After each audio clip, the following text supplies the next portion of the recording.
Bonjour, dans cette nouvelle vidéo, nous allons parler d'une plante ayant une action antibactérienne externe.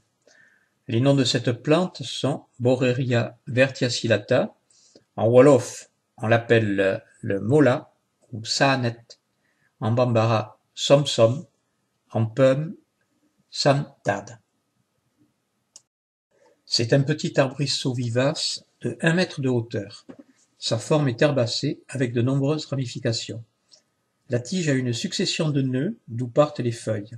Le long des tiges et à leur extrémité lors de la floraison, on trouve des minuscules fleurs blanches comme sur les photos. Le staphylocoque doré, souvent responsable des panaries et des furoncles, est sensible au jus des feuilles qui contient un alcaloïde efficace, huile volatile à action antiseptique. Pour le mode d'emploi, bien nettoyer les plaies ou les furoncles et appliquer le jus des feuilles directement dessus.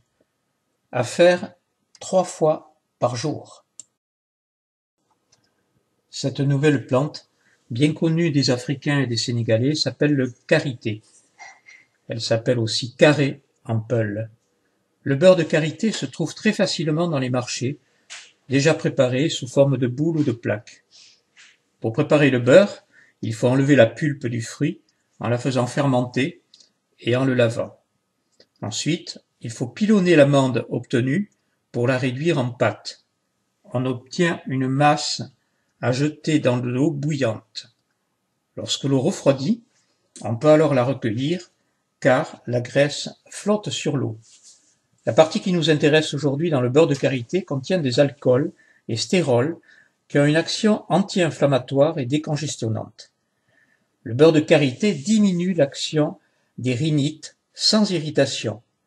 En cas de congestion, nez bouché, obstruction nasale, il faut appliquer 1 gramme environ de beurre de karité à l'intérieur des narines 2 fois par jour. Le karité est utile aussi pour les douleurs des membres, bras et jambes.